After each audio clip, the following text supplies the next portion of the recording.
지름길. 투고자 니타쿠님 20대 여성 학생. 체험 장소 도쿠시마현과 카가와현 경계. 국도 11호선으로 나오는 산길. これは兄と一緒に体験した話です。 이것은 その日、 오빠와 같이 私と 경험했던 兄は香 이야기입니다. 川県高松市の自宅から車に 그날 저와 오빠는 카가와현 다카마스시에 있는 우리 집에서 차에 올라 도쿠시마현으로 출발했습니다. 둘 모두 보고 싶었던 영화가 도쿠시마 시내에 있는 영화관에서만 상영하고 있었기 때문입니다. 상영 시간은 하루에 한 편, 저녁 상영이었죠. 영화를 다 본 뒤 도쿠시마 시내의 한 가게에서 저녁을 먹고 집에 돌아가기 위해 차에 올라탄 게 밤 11시를 넘어갔을 즈음이었습니다. 오빠 차로 왔으니 당연히 운전도 오빠. 저는 조수석에 타 있었어요. 도쿠시마 시내에서 집이 있는 다카마스시까지는 대략 2시간 정도 되는 길입니다. 익숙하지 않은 길이라 내비게이션을 세팅하고 출발했습니다. 심야의 귀갓길이었습니다만 봤던 영화나 저녁 식사 이야기 등을 하며 우리는 야간 드라이브를 즐기고 있었어요. 그러다 도쿠시마와 카가와현 현 경계 부분에 걸쳤을 때 내비게이션 안내가 나왔습니다. 내비가 안내한 길은 산 쪽으로 들어가는 길이었습니다. 이 주변을 지난 적이 있는 사람이라면 알 수 있겠지만요. 카가와와 도쿠시마의 현 경계 부근에서는 바다 쪽으로 국도 11호선이 달리고 있고 교통량도 꽤 많고 가로등도 많아 밝고 전망이 좋은 큰 길입니다. 당연하게도 그 국도 11호선을 쭉 달려서 다카마스시까지 돌아갈 거라고 생각했습니다만 어쩐 일인지 내비가 안내한 길은 왼쪽에 보이는 좁고 쓸쓸한 산길이었던 겁니다. 오빠도 저도 조금 망설였는데요. 둘 모두 그 근처 길을 잘 모르는 것도 있어 분명 지름길이 있을 거라 생각. 내비에 맡기고 핸들을 꺾고 산길 쪽으로 들어갔던 겁니다. 그렇게 한동안 달리고 있었는데 역시나 건물은커녕 불빛도 없는 좁은 산길이 끝도 없이 이어지고 있습니다. 좀 이상하지 않아? 저는 걱정이 돼 오빠에게 말을 걸었습니다. 내비가 알려주는 길이니까 괜찮아. 오빠도 조금 불안한 듯한 표정으로 대답합니다. 차는 점점 산을 올라갑니다. 차 안에서 보이는 건 전조등에 비친 앞쪽 길 일부와 차를 끼워 넣듯 양옆에 거무스름하게 솟은 잡목림뿐. 산길을 오르는 탓에 엔진 소리도 신음을 질렀고 그게 더욱 제 공포심을 부추겼습니다. 오빠, 우리 무섭기도 하니까 지금부터라도 차 돌려가자. 시간 걸려도 그렇게 하자. 저는 다시 오빠에게 말했습니다. 하지만 오빠는 필사적으로 핸들을 움켜쥔 채 대답도 하지 않습니다. 오빠 하면서 다시 말을 걸려던 때 오빠는 크게 심호흡을 하더니 이렇게 말했던 겁니다. 뒤쪽 보지마. 이상한 게 있어. 등줄기가 얼어붙었습니다. 에? 이상한 거? 뭐? 그게 무슨 말이지? 저는 오빠 말에 대답도 못하고 굳어버리고 말았습니다. 순간 오빠가 저를 놀리고 있나 생각도 들었습니다만 운전하는 오빠의 한층 더 굳어진 표정을 보고 저는 다시 생각했죠. 아니야, 정말이야. 진짜로 뒤에 뭔가가 있어. 그 뭔가를 떨쳐내려고 어둠에 뒤엉킨 산길임에도 불구하고 오빠가 최선을 다해 속도를 올리려 한다는 걸 조수석에서도 알 수가 있었습니다. 위험하다고는 생각했지만 말을 걸 수도 없었고 거기에다 핸들을 움켜쥐고 창백해진 오빠 얼굴을 보자 그럴 처지가 아니라는 걸 알 수 있었어요. 빨리 큰 길로 나갔으면 좋겠어. 빨리 집에 가고 싶어. 무서워. 공포에 질린 나머지 눈을 질끈 감은 저는 그저 그것만을 밀고 있었습니다. 조수석 저도 그런 식이었으니 핸들을 잡은 오빠의 공포는 어느 정도였을까? 지금에 와서야 냉정하게 생각할 수 있겠습니다만 큰 길로 나왔어. 이제 안 따라오니까 괜찮을 거야. 한동안 거친 운전이 계속된 뒤 오빠의 말이 들린 저는 번쩍 눈을 떴습니다. 눈앞에는 바닷가의 대로, 즉 국도 11호선이 펼쳐져 있었습니다. 그 광경을 보고 마음속 깊이 안도했던 걸 지금도 기억하고 있습니다. 오빠, 차 뒤에 뭐가 있었어? 엄청 무서웠잖아, 응? 숨막혔던 호흡을 되돌리며 저는 천천히 오빠에게 물어봤습니다. 그러자 오빠는 아까처럼 크게 숨을 쉰 뒤 이렇게 이야기해 주었습니다. 원래 내비대로 국도에서 좌회전해 산길로 들어간 그때부터 뒤에서 한 대의 차가 따라왔다고 합니다. 그 차는 왠지 전조등을 켜지 않고 있었다고 오빠는 말하고 있습니다. 이런 한밤중 산속에서 위험하게. 오빠는 생각했다곤 하는데요. 이 산길을 이용하는 다른 차가 있다는 것에 적잖이 안심도 됐다고 합니다. 그렇지만 전조등을 켜지 않은 차가 뒤에 따라붙는 것도 섬뜩하다고 생각했다고 합니다만 거기는 좁은 산길. 먼저 추월해서 가라고 할 수도 없고 어떻게 할까 궁리하면서 힐끗 백미러를 보았을 때였습니다. 오빠는 그 기묘한 광경에 숨을 들이켰다고 합니다. 뒤에 있던 건 전조등도 켜지 않고 어두운 산길을 달리는 차.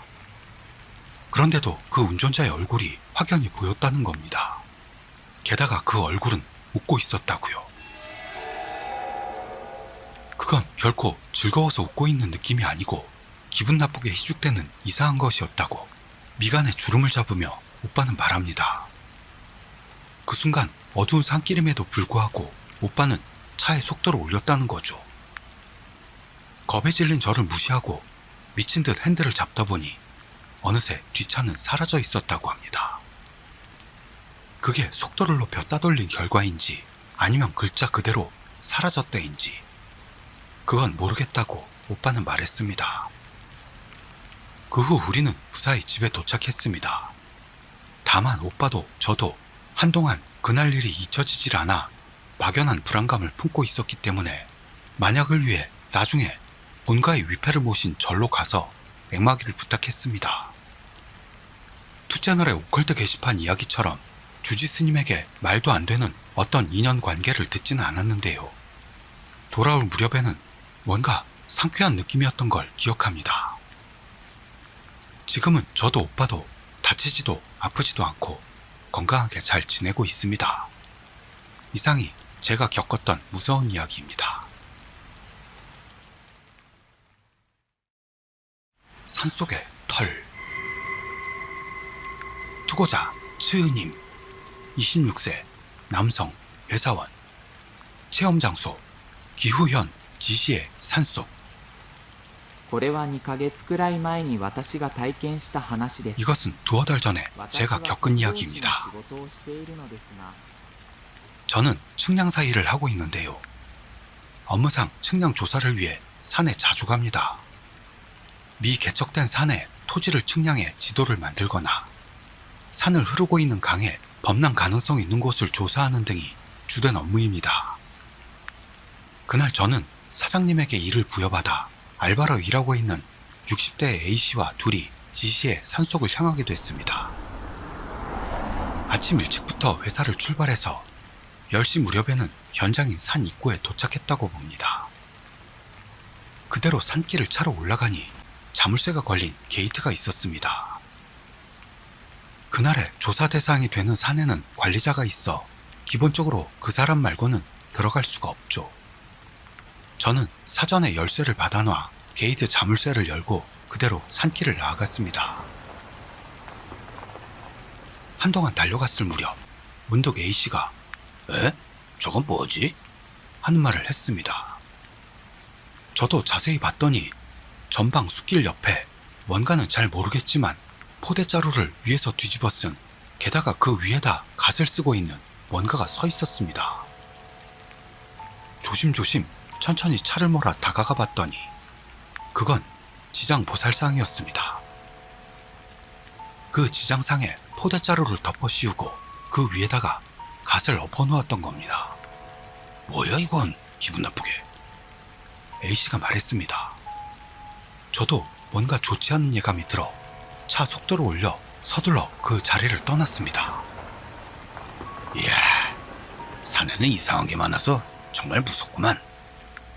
A씨가 그렇게 말했기 때문에 저도 맞아요, 어쩐지 섬뜩하더라고요, 대답했죠. 한참을 더 나아가다 목적지까지 조금만 더 가면 됐을 무렵 A씨와 일 내용에 대해 대화를 나누던 중 길 한가운데 뭔가가 떨어져 있는 걸 깨달았습니다. 응? 생각해 차를 세웠습니다. 뭐야 저건 또? 하얀 자루에 뭔가가 들어있잖아. A씨가 그렇게 말하듯 저에게도 분명히 보였는데요. 도로 한가운데 하얀 자루가 있고 그 안에는 분명 뭔가가 들어있는 것 같았습니다. 이대로 차로 지나가고 싶었습니다만 자루는 도로 한가운데를 막는 것처럼 놓여 있어 치울 필요가 있었습니다. 내가 잠깐 갔다 올게. 땡땡구는 기다려. A씨는 그러더니 차에서 내리려고 합니다. 아니 좀 무서우니까 그만두는 쪽이. 제가 그렇게 말했을 때는 A씨는 이미 차에서 내린 상태였죠. 앞쪽을 종종 걸음으로 향해 간 A씨가 흰 자루를 열고 내용물을 확인하고 있는 게 보입니다. 그러자 A씨의 표정이 일그러지는 걸 깨달았습니다. 봐서는 안 될 걸 본 것 같은, 기분 나쁜 걸 본 것 같은 그런 표정이었습니다. A씨는 그 흰 자루를 길 옆으로 던지고는 뛰어서 돌아왔습니다. 어땠어요? 괜찮으세요?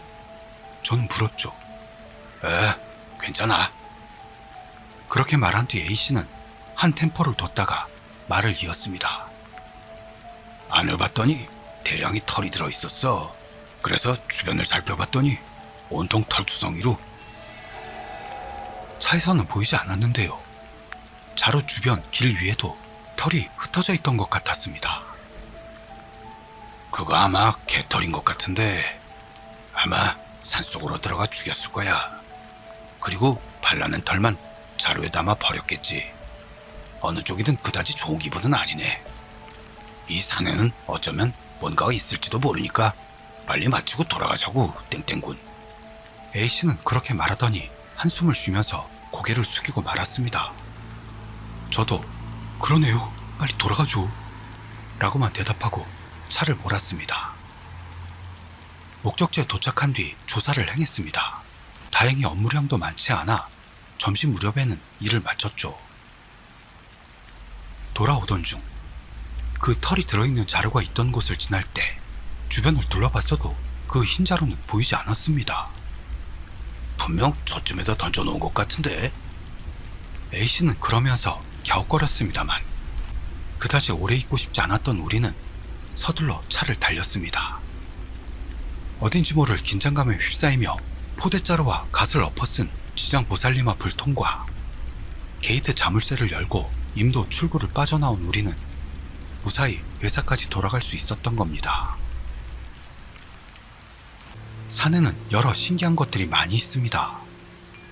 이 업계에 오래 있던 사장님이 산에서 일할 때 입버릇처럼 말하는 게 두 가지 있습니다. 하나는 어두워지기 전에 반드시 산에서 나올 것. 사장님과 같이 산에 갈 때는 필히 오후 3시 전에는 일을 마칩니다. 어두워지기 전에 산을 나가지 못하면 정말 큰일 난다고 사장님은 항상 차 안에서 말합니다. 다른 하나는 이상한 걸 발견해도 절대 만지러 가거나 하지 마라. 아마 자루를 치우러 A씨가 차에서 나가려고 했을 때 만약 사장님이 있었다면 분명히 A씨를 말렸을 거라 생각합니다. 그 후 딱히 아무런 일 없이 무사히 살고 있는데요. 어쩌면 뭔가 무서운 일에 휘말렸을지도 모른다고 생각하면 등골이 살짝 서늘해집니다.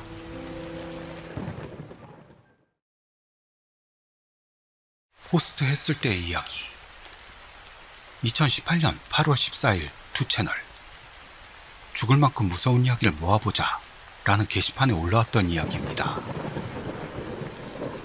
이건 내가 21살 무렵 도내의 모 번화가에서 호스트를 하고 있었을 때의 이야기. 누구나 한 번은 들어본 적 있을 것 같은 거리인데 외형도 그리고 그 속의 내용들도 지저분한 거리였습니다. 가게 사람들도 나도 그리고 손님들도 뻔한 거짓 속에 있는 욕망은 단 하나. 네, 돈이었죠. 오너가 점장에게 압박을 가하면 점장은 우리에게 압박을 걸어옵니다. 그리고 최종적으로 그 압박을 책임지는 게 손님으로 온 여자들. 호스트를 찾아오는 손님은 두 종류가 있는데 영업이라는 걸 알고 있으면서 유사 연애를 즐기는 손님, 그리고 그런 건 알지도 못하고 진심으로 덤비는 손님. 이렇게 두 종류가 있습니다. 대부분이 후자에 속하는 사람들이죠. 자기 취향 얼굴의 남자에게서 달콤한 속삭임이 날아온다면 무리도 아닐지 모르겠네요.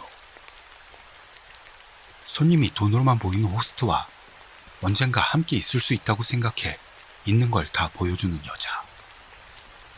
결과는 불보듯 뻔하고 아픈 결말을 맞는 일도 적지 않습니다. 사실 내가 거기 있었을 무렵에도 견디지 못하고 나쁜 선택한 손님 이야기는 그리 드물지도 않았습니다. 그런 여러 상념이 소용돌이치는 거리에 더운 여름날에 일어났던 이야기. 그날 가게는 밤 1시에 문을 닫았습니다. 마침 풍속업 운영법이 엄격해졌던 때로 이 시간 이후로 가게에 손님이 있는 걸 들키면 한방에 영업 정지를 맞습니다. 다른 그룹의 가게에서 영업 정지를 당한 가게가 나와 점장도 이거에 대해서는 특별히 엄격했죠. 뭐 어디라도 마찬가지였다고 봅니다만.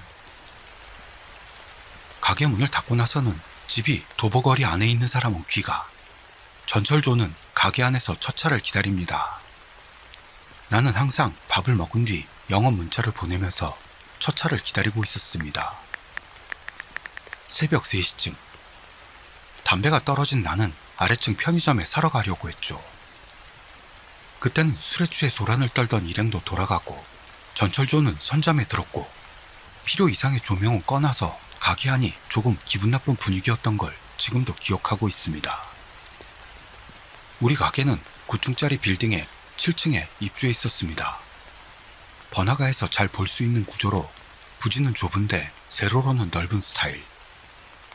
실제로 가게 문을 열면 정면에 비상계단이 있고 그 사이에 엘베가 있을 정도로 그 넓이는 끼케야 3평도 되지 않았던 것 같네요. 9층짜리 빌딩에는 전부 호스트 클럽이 입주해 있고 빌딩 앞에 편의점이 있습니다. 거기서 담배를 사고 나는 엘베를 기다렸습니다. 이 시간대 치고는 늦게 내려오는 것처럼도 생각됩니다. 좁은 빌딩입니다. 엘베는 하나밖에 없고 안도 물론 좁죠. 5명 탈까 말까 할 정도의 넓이입니다. 나는 7층 버튼을 누르고 휴대폰을 보고 있었습니다. 그러는데 엘베가 멈추는 겁니다. 벌써? 생각해 휴대폰에서 얼굴을 들었더니 거기에는 여자가 서 있었어요.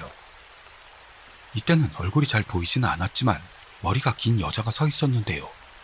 근데 맨발이었습니다. 당연히 등줄기가 얼어붙었죠. 여자가 가방 하나 들지 않고 맨발로 서 있는 그 모습은 분명히 이질적이었습니다.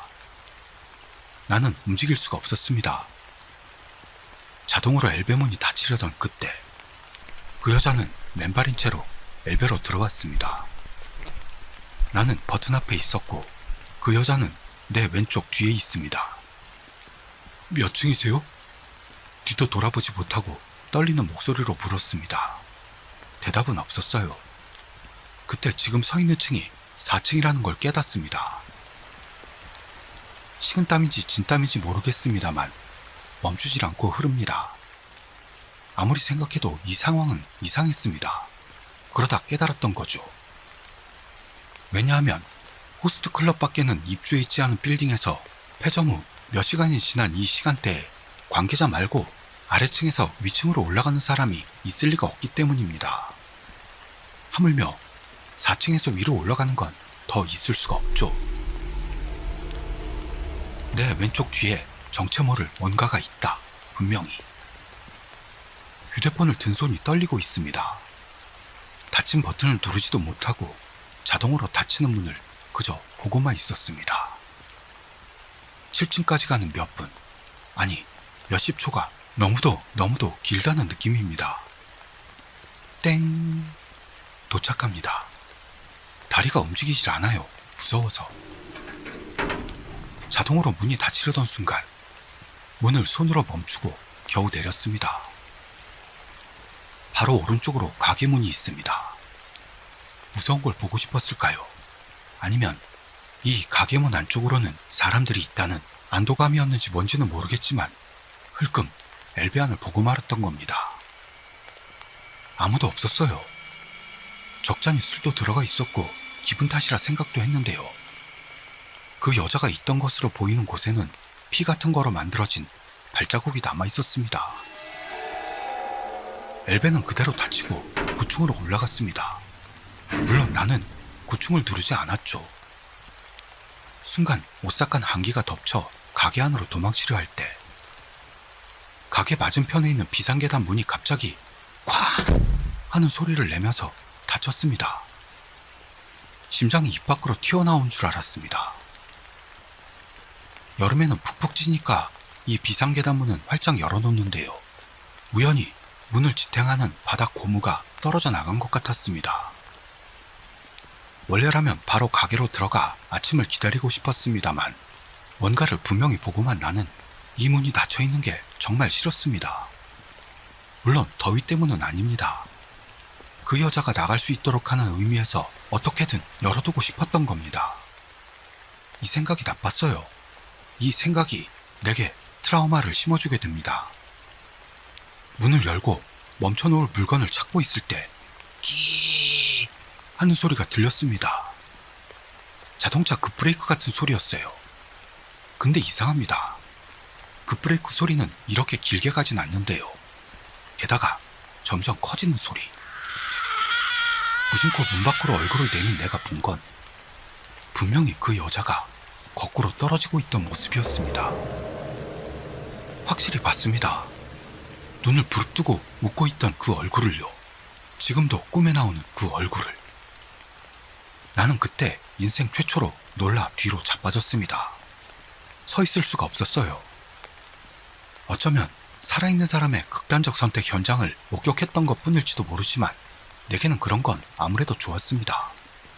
그저 그 자리에서 달아나고 싶다. 그 일념으로 바닥을 기었습니다. 죽어라 가게 문 앞까지 기어가서는 문 손잡이를 의지해 일어서려던 그때 나는 봤습니다. 어느새 1층까지 내려갔던 엘베가 다시 올라오는걸요. 머릿속이 하얗게 돼서는 살려줘 소리치며 가게 안으로 들어갔습니다. 선잠 자던 동료들을 두들겨 깨우고 가게 안에 술을 마구마구 마시고 대낮까지 잤습니다. 마시기 시작하고부터의 일은 기억나지 않아요. 일어나서 짐 싸고 그 가게에서 뛰어나왔습니다. 우와 무서워. 역시 원형 같은 게 나오면 성불하지 못하고 언제까지나 거기에 나오는 걸까? 재밌었어. 후일담 있으면 부탁할게. 그렇게 말해주니 고맙네요. 실은 그 후로 밤일에서 손을 씻고 그 거리에는 안 가게 됐으니 그 얼굴이 꿈에 나오는 정도로 후일담이라 할 만한 건 없어서 미안합니다.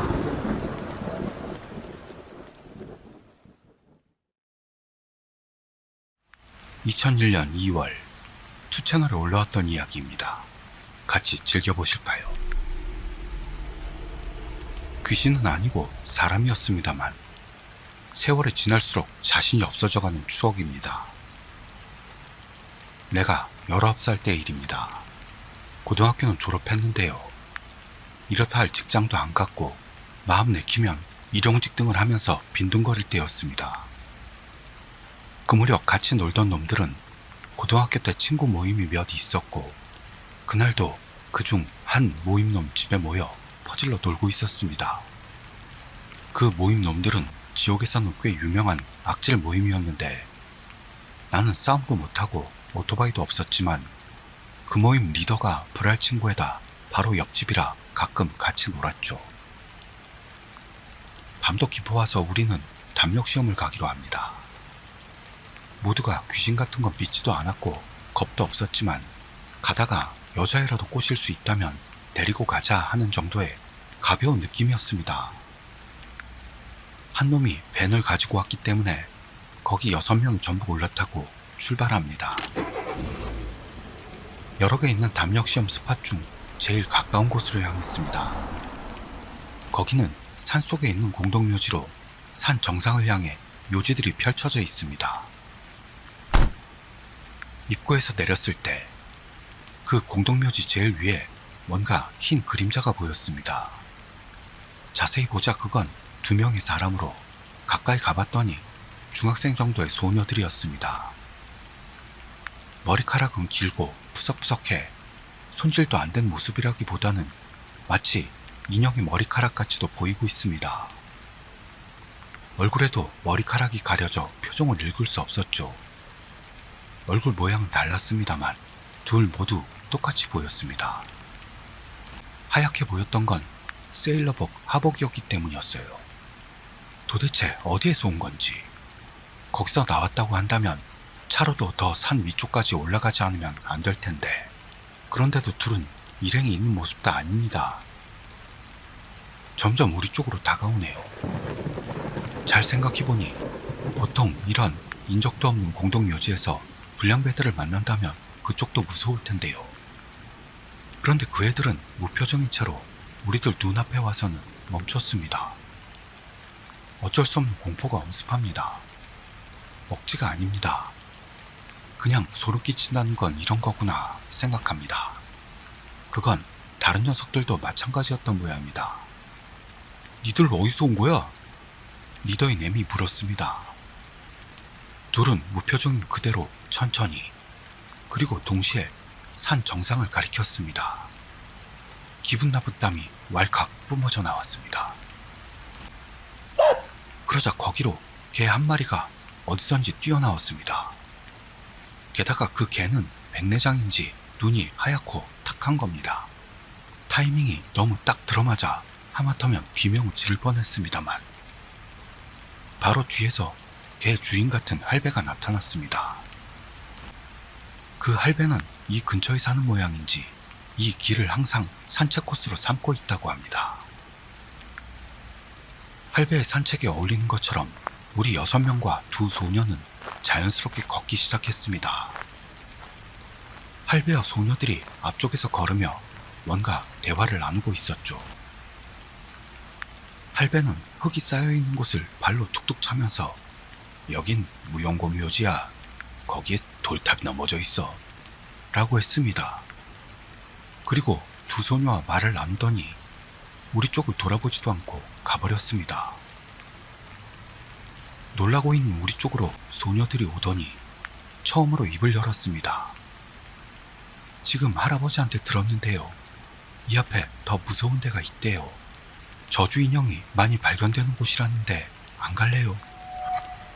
솔직히 나는 가고 싶지 않았는데요. 중삐리 여자애들이 말해오는 데다 대고 아니 무서워서 안 갈래 라고는 말 못하죠. 결국 여자애들을 밴에 태우고 가보기로 했습니다. 가는 동안 우리는 여러 가지 말을 걸었습니다. 어째서 그런 곳에서 나왔는지 같은 이야기를요.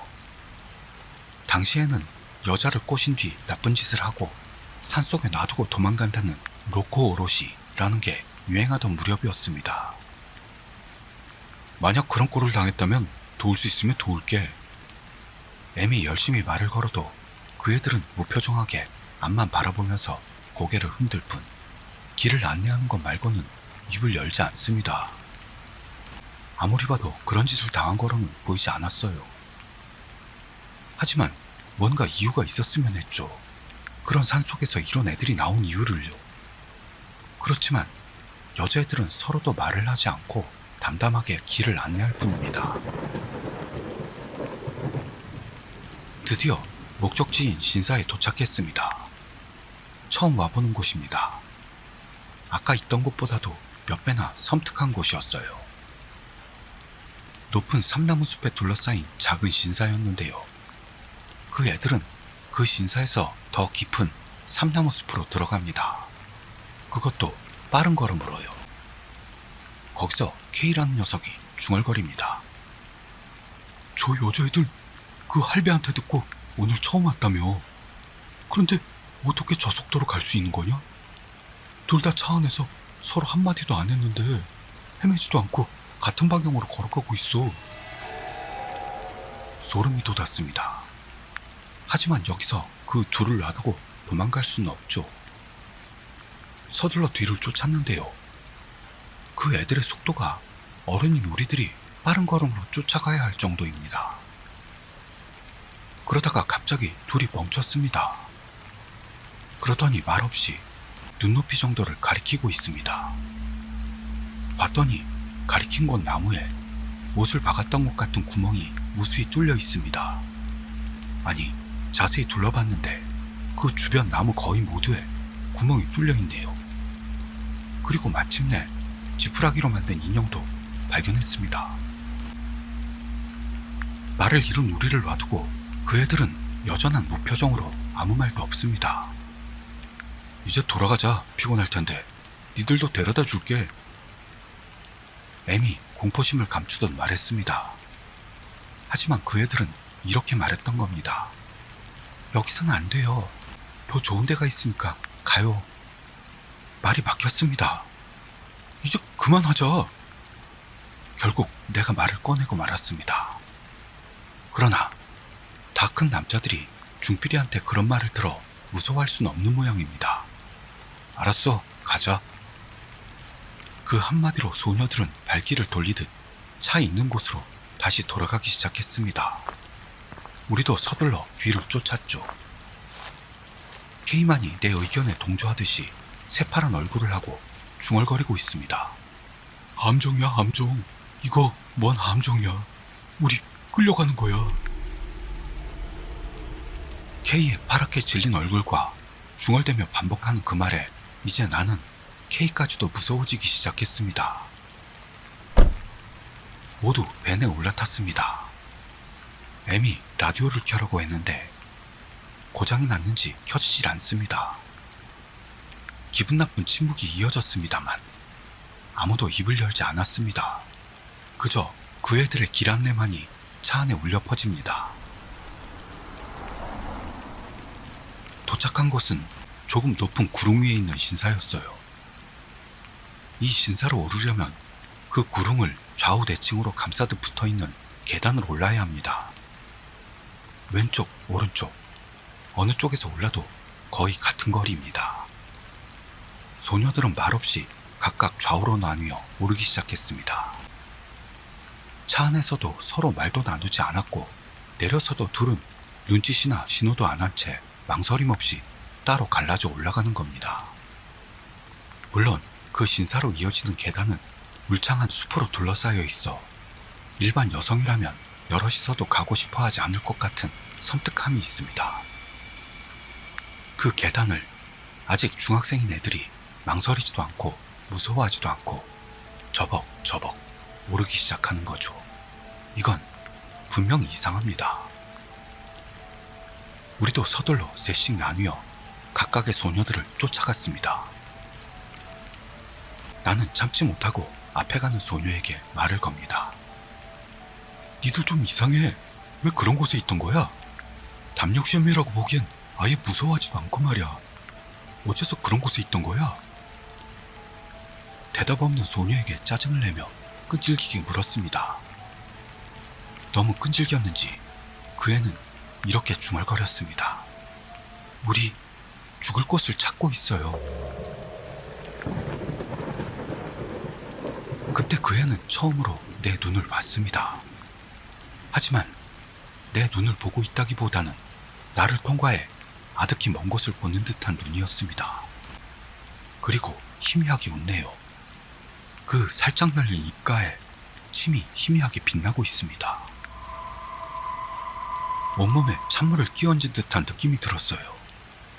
다른 놈들을 봤는데 모두 얼굴이 새파랗습니다. 하지만 소녀의 그 말이 들렸긴 했겠지만요. 그 소녀의 눈과 침이 보였던 건 나뿐이었습니다. 도망치고 싶었을 때 정상에 도착했습니다. 다른 팀도 마침 반대편에서 올라오는 중이었죠. 새파래진 애미 달려왔습니다. 들었어? 니들 들었냐고? 아무래도 M들도 다른 한 애에게 들은 모양입니다. 일단 아직 돌아가지 않겠다는 소녀들을 차가 있는 곳까지 데리고 돌아왔습니다. 거기서 왜 죽고 싶은지를 끈질기게 물었는데요. 대답하지 않습니다. 멍청한 짓 하지 마.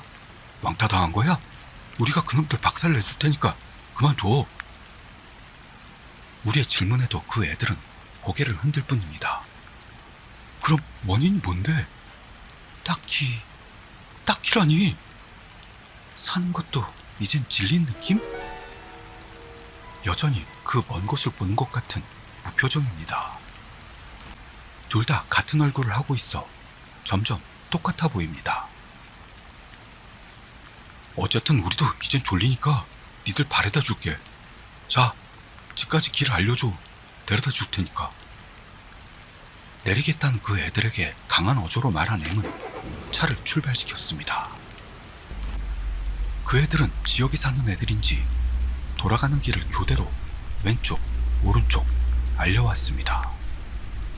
그러더니 둘이 동시에 여기에요 말했습니다.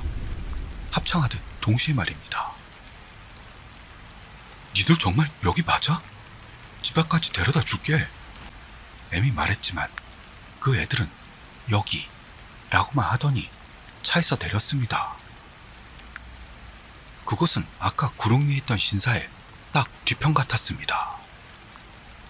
길이 구불구불해서 한참을 달린 것처럼 느껴졌습니다만 그렇게 많이 온 게 아닌 모양입니다.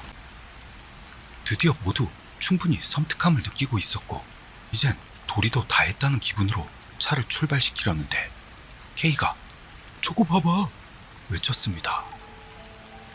두 소녀는 아까의 신사가 있던 언덕에 뒤편에 있는 오르막길 같은 숲속에 뻥 뚫린 구멍을 향해 걷기 시작하고 있습니다. 저것들 또 오를 셈이야. M이 경적을 울렸습니다. 그러자 영화의 한 장면처럼 소녀들은 천천히 뒤를 돌았습니다. 그러더니 좌우대칭으로 머리를 갸웃하는데 어두워서 눈은 보이지 않습니다만 어쩐지 희미하게 웃고 있는 것처럼 보였습니다. 그렇지만 나에게는 둘의 입가에 똑같이 침이 빛나고 있는 것 같아서 저도 모르게 도망쳐 외치고 말았던 겁니다. 그리고 순살같이 차를 출발시켰습니다. K가 또 중얼중얼 뭐라고 합니다. 그러니까 그 신사에서 안 됐던 거야. 뭐가 안 됐다는 거야? 짜증이 이빠이 올라 내가 소리쳤습니다. 그 애들 키로는 높은 나뭇가지에는 닿지 않아. 매달 수가 없는 거지. 목을. 닭살이 돋았습니다. 개똥 같은 소리 하지 마. 기분 나쁘게. 다른 친구의 목소리도 날카로워져 있었습니다. 지금까지 입 닫고 있던 D가 뭔가를 깨달았다는 듯 말했습니다. 있잖아. 교복을 언제 받고 있지? 벌써 11월이잖아. 그 애들 왜 세일러복 하복이었냐? 그 뒤로는 어떻게 됐는지 모릅니다.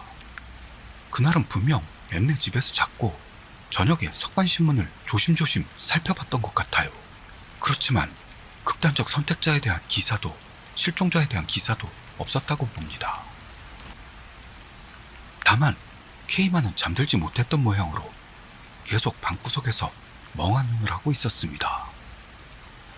그 후로도 그 모임 놈들하고는 가끔 놀았는데요. 그날 일은 어쩐지 누구도 입에 올리지 않습니다. 그리고 어느 날 이후로 나는 K와 만나지 않고 있습니다. 원래부터 그 모임 놈도 아니어서 다른 녀석들도 그런 것 같았어요. 다만 나는 K가 중얼대던 함정이야 함정. 이거 뭔 함정이야. 우리 끌려가는 거야.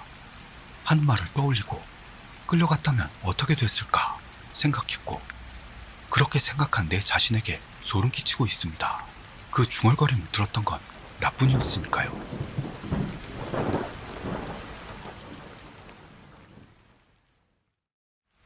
롯본기의 어느 바 마이히메. 이것은 1994년경 어느 비오는 날에 롯본기에서 택시기사에게 들었던 이야기. 투채널 투고자였던 야쿠타로 씨가 밤들이 논일다가 잡은 택시기사가 자신의 이상한 체험을 꺼내기 시작했다고 합니다. 그날 탔던 택시는 록봉기 방위청 근처에서 손님을 기다리던 택시였습니다. 시간은 심야 시간대로 요코하마까지 40분 정도 되는 긴 길이라 야쿠타로 씨는 기사님, 무서운 체험 같은 거 없으세요? 물었습니다. 기사는 잠시 생각한 뒤 손님, 실은 말이죠. 입을 열더니 어느 기묘한 이야기를 시작했습니다. 얼마 전 일인데요. 비가 쏟아지던 날, 기사는 록봉기 사거리 근처에서 손님을 기다리고 있었습니다. 그때 가까운 빌딩에서 5명의 남녀가 나오는 게 보였죠. 그들은 가게 처마 아래에서 비를 피하며 무언가를 논의하는 모습이었습니다. 하지만 이윽고 둘이 고급차에 올라타 떠났고 남은 3명이 택시 쪽으로 걸어왔습니다. 그중 한 남자가 차에 올라탔고 심각한 얼굴을 하며 노가타까지요? 라고만 전했습니다. 출발한 지 얼마 지나지 않아 그 손님이 갑자기 기사님, 믿어주실까? 나지막하게 이야기를 시작했습니다. 그 남자는 모 TV 본국 장수 프로그램 방송 사람이었다고 합니다. 그 5명은 아자부에서 식사를 마친 뒤 어느 스텝의 제안으로 친구가 운영하는 바에 가기로 했다는 것. 가게는 빌딩 5층에 있고 아담한 바였습니다. 병을 치르고 가게를 막 재오픈한 마스터와 인사를 나누고 안쪽 테이블에 착석해 위주와리를 즐기고 있었습니다. 잠시 뒤 가게 안이 조용해졌고 어느덧 모두가 말이 없게 되었습니다. 이상하게 생각한 N씨가 다른 멤버에게 말을 걸자 모두는 입을 모아 아무것도 아냐 라고 중얼거릴 뿐이었죠. 하지만 그 표정은 어딘가 겁먹은 모습입니다. 이윽고 여성 스텝이 떨리는 목소리로 이 가게 뭔가 이상해 라고 뱉기 시작했습니다. 누구나 마찬가지 생각이었으나 어색해서 말을 꺼내지 못했다고 합니다. 구체적으로 뭐가 이상한 겁니까? 물었더니 여성 스텝은 입구 근처에서 엄청 기분 나쁜 느낌이 나요 하더니 입구 부근을 가리켰습니다. N씨는 그냥 착각이에요 웃어넘기고 입구로 걸어가 확인해 봤는데요. 대나무로 만든 칸막이가 놓여있을 뿐이었습니다. 칸막이에는 4개의 종이로 만든 납작한 인형이 붙어 있었어요. 인형은 전부 눈, 코 등이 그려져 있지 않은 소박한 생김새로 부모와 자식 둘의 모습처럼 보였습니다. 자리로 돌아온 N씨는 아무것도 없었어 말했습니다만 그들의 표정은 점점 어두워지기만 할 뿐. 여성 스텝은 저 종이 인형이 장난 아닌 느낌이 나 라며 창백해졌습니다. 그러자 다른 남성 스텝이 화장실 갈 때도 섬뜩했어 하는 말을 꺼냈고 N씨는 모두가 무서워하는 걸 보다 못해 진짜 겁쟁이들이네 쏘아붙인 뒤 자기도 화장실을 향했습니다. 화장실 안은 어두웠는데 N씨가 이를 보던 중 갑자기 양쪽 어깨에 무거운 게 내려앉는 느낌이 들었다고 합니다. 그건 순간적인 착각 같은 게 아닌 식은땀이 흘러나올 정도로 명확한 느낌이었습니다. 뒤를 돌아봤지만 아무도 없었고 조용한 화장실에는 자기의 떨리는 숨소리만 울려 퍼집니다. 도망치듯 화장실을 나온 N씨는 창백해져 돌아가서는 역시 가게를 나가는 쪽이 하고 소리쳤습니다. 가게를 나온 5명은 빌딩 밑에서 비를 맞으며 가게에서 각자가 느꼈던 섬뜩한 위화감에 대해 입을 열기 시작했습니다. 그걸 택시기사가 멀리서 보고 있었다는 거죠. 기사는 이야기를 계속 듣다가 끝나자 손님, 어쩌면 그 가게 위험한 것 같아요. 다시는 안 가는 쪽이 좋겠네요. 충고했다고 합니다. 그리고 이렇게 말했습니다. 실은 손님 지금 뭔가가 따라왔어요. 야쿠타로 씨는 그 말에 놀라 뭐가 보였던 겁니까? 물었더니 기사는 아니요, 보였다기보다는 묘한 느낌이었어요 합니다. 그 택시에는 그 전에도 여러 손님들을 태웠는데 아무리 떠들어도 창문에 김이 서리지는 않았다네요. 하지만 NC가 차에 타는 순간 창문에 일제히 김이 서렸다고 합니다. 그것뿐만이 아니라 뒷좌석에서 장난 아닌 기척을 느꼈다고 합니다. 검도를 취미로 한다는 기사는 그 기척이 단순히 취객에 의한 것은 아니라는 걸 바로 깨달았던 겁니다. 노가타에 도착. 기사는 차를 내리려는 NC를 재촉해 뭔가를 떨치듯 손뼉을 치고 절을 시켰습니다. 뒷좌석에 떠돌던 무거운 기척은 점점 옅어져 가고 이윽고 기사는 가슴을 쓸어내렸다네요.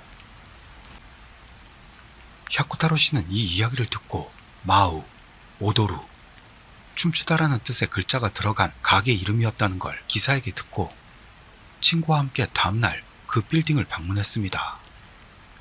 빌딩 간판에 무히, 마이히메 라고 하는 바가 있었던 거죠. 친구와 함께 빌딩 5층으로 올라갔더니 어디선가 선양의 내음이 떠돌고 있었습니다. 그리고 어두운 복도 안쪽으로 마이히메 라고 쓰인 문이 떡 버티고 있었습니다. 그는 살며시 문을 열고 기사가 말했던 대나무 칸막이가 있는지를 확인했습니다. 거기에는 확실히 종이 인형이 붙어 있었어요. 놀랍게도 그 인형의 얼굴은 눈이 새빨갛고 치켜 올라간 섬뜩한 표정을 짓고 있습니다. 그리고 입에는 작은 송곳니 같은 게 보였다네요. 그 순간 야쿠타로 씨와 친구는 그곳이 일반 바는 아니다 확신. 서둘러 비상계단으로 빌딩을 나왔습니다.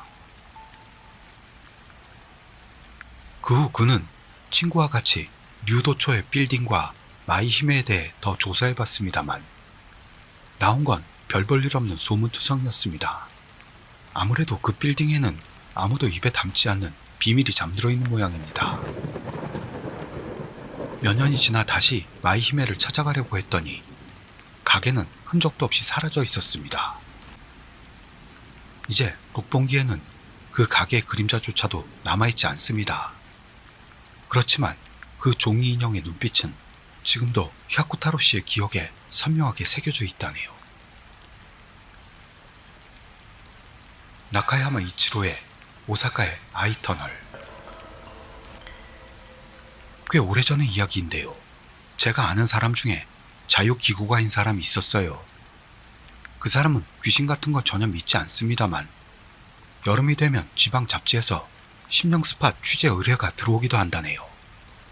그리고 그때도 취재가 들어왔는데요. 자기 집에서 오토바이로 1시간 정도 걸리는 산에 있는 터널이 있습니다. 거기에 귀신이 나온다는 소문이 많다고요. 그랬더니 그 사람의 오랜 친구도 거기에서 영체험을 한 적이 있다는 이야기가 나왔습니다. 산길을 쭉 가면 오래된 터널이 있다면서요. 그리고 그 터널 앞에 여자가 서 있답니다. 그쪽 터널 주변은 산길로 가로등도 없고 깜깜합니다. 그래서 터널이 있는 곳만 터널 불빛이 새어나오고 있다고요. 한밤중에 오토바이로 갔더니 분명 그 여자가 서 있는 겁니다. 보통이라면 섬뜩할 테지만 자세히 봤더니 그 여자가 너무 예뻐서 오토바이를 세우고 당신 여기서 뭐 하는 거야? 말을 걸었더니 그 여자가 실은 남친하고 드라이브 하다가 차에서 싸웠어요. 그래서 남친이 차를 내리라고 하더니 이런 산속에다 버리고 갔네요. 장난이라고 생각했는데 한참을 기다려도 안 돌아와서 불빛이라고는 여기밖에 없으니 여기 서서 기다리고 있어요. 그렇구나. 그럼 큰일이겠네. 그건 그렇고 어디 사람? 그렇게 묻자 가까운 마을 이름을 대길래 그럼 타 하고 오토바이 뒤에 태웠다고요. 그랬더니 어느새 그 여자는 사라졌다고 합니다.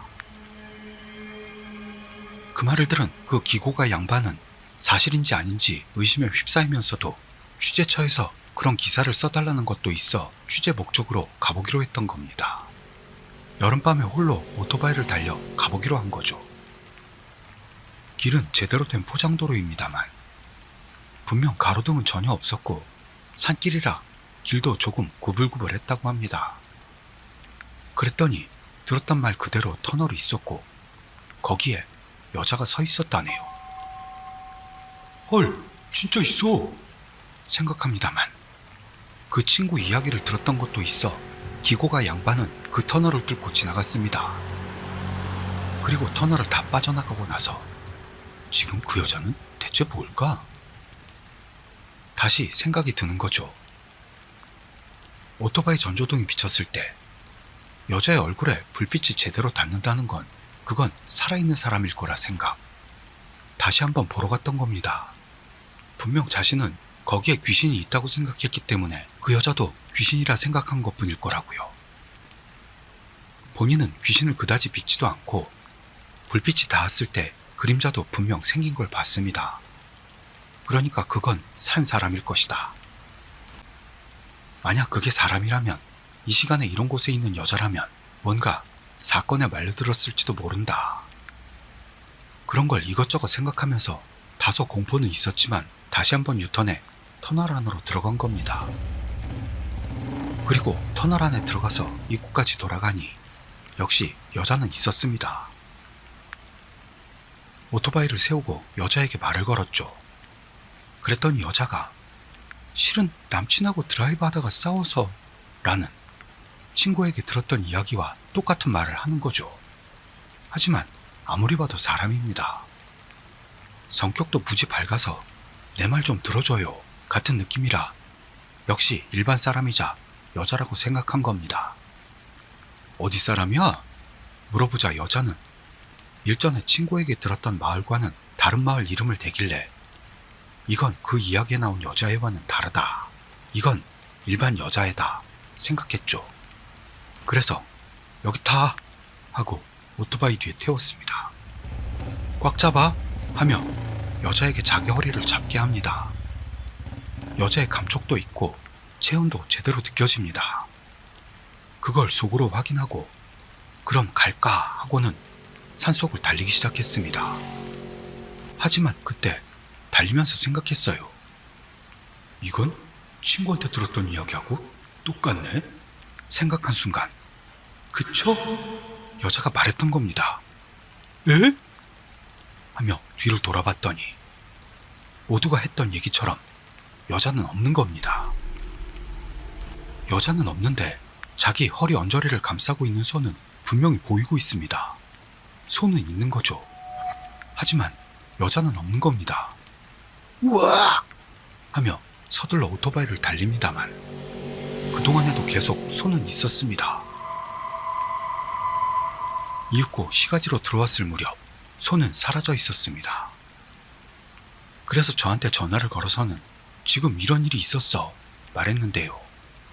나 귀신을 만났는데도 카메라도 있었는데도 아무것도 찍지 못했어 라고도 했습니다. 그 후 실제로 킹 레코드라든지 다른 관련 기업과 상의해서 몰려갔던 겁니다. 그랬는데 그 여자는 발견되지는 않았는데요. 차창에 손자국이 잔뜩 나 있었대요.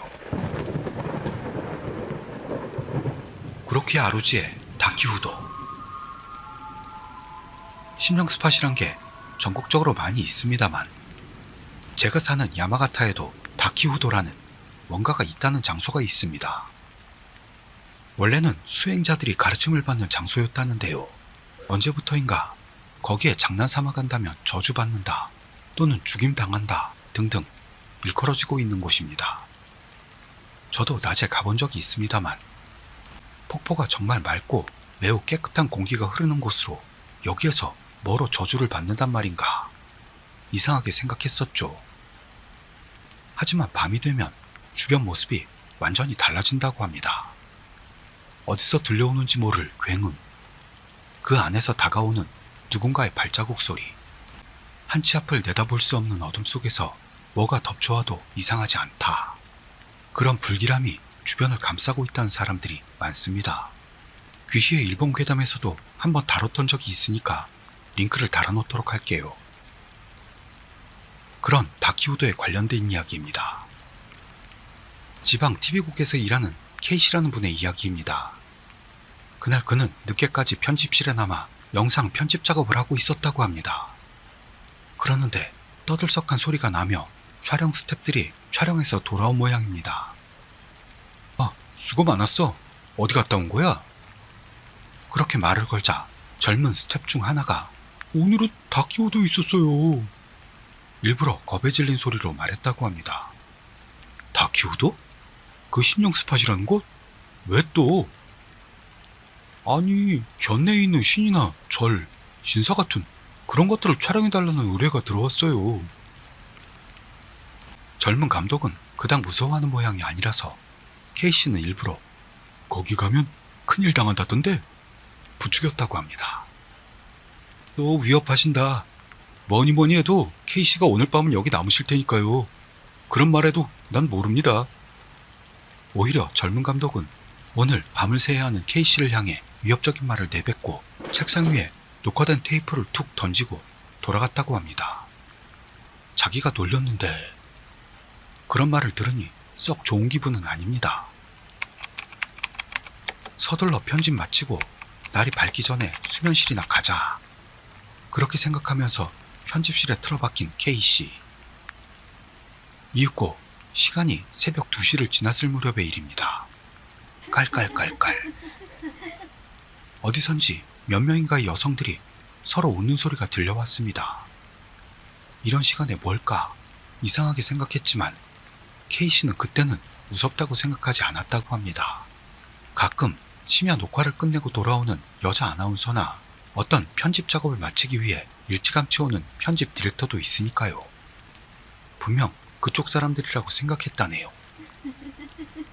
하지만 아무리 시간이 지나도 그 소리는 이쪽으로 가까이 올 것 같지가 않습니다.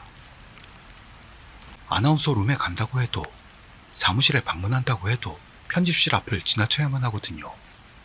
근처에서 수다라도 떠는 거야. 하지만 심야 회사 내에서 떠드는 건 민폐지. 그렇게 생각한 K씨는 살짝 뭐라고 하려는 생각에 문을 열었다고 합니다. 복도에는 아무도 없었습니다. 새빨간 비상등 불빛 말고는 누군가가 있던 흔적도 아무것도 없었답니다. 정말 이상하게 생각이 됐는데요. 임박한 편집이 더 중요했죠. 깊이 생각하지 말자. K씨는 그날 아침까지 편집실에서 열심히 일했습니다. 문제가 벌어진 건 다음날 아침. 야, 그 테이프 누가 어디 뒀어? 지난밤에 젊은 감독이 안색이 바뀌어 회사 안을 헤매이고 있습니다. 왜 그래? 밤을 새 피곤한 눈을 비비면서 K씨가 말을 걸자 젊은 감독이 창백한 얼굴로 말했습니다. 아니, 어제 찍었던 다키오도 테이프를 어디에서도 찾을 수가 없어요. 들어보니 어제 책상 위에 놓여있던 테이프가 아침 일찍 왔더니 호련히 사라져 있었다고 합니다. 그런? 어젯밤에 계속 있었는데 테이프를 가져간 사람은 보지도 못했어. 원래부터 나 말고는 아무도 없었으니까. 맞아요. 그냥 책상 위에 놔둔 테이프를 누군가가 가지고 갔다고도 볼 수 없어요. 젊은 감독은 갸웃대고 있습니다. 결국 그 테이프는 나오질 않았다고 합니다.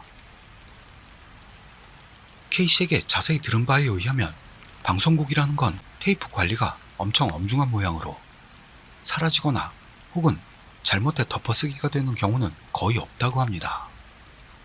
테이프가 있는 곳을 함께 찾고 있던 K씨는 문득 지난밤 일을 떠올리고 그러고 보니 어젯밤에 하며 젊은 감독에게 기묘하다는 목소리로 이야기했습니다. 중간까지는 테이프가 있을 만한 곳에 대해 그다지 들을 마음이 없었던 감독이 젊은 여자 몇 명의 목소리를 들었다고 말하는 순간 표정이 바뀌었습니다.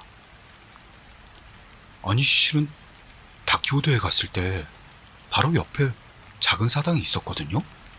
거기에 정말 작은 도자기로 된 이나리 인형, 작은 여우 인형이 3개 있었어요. 그냥 촬영할 때 그게 너무 방해가 돼서 옆에 치워놓고 미안 거기서 놀아라 그렇게 농담 섞어서 말했거든요.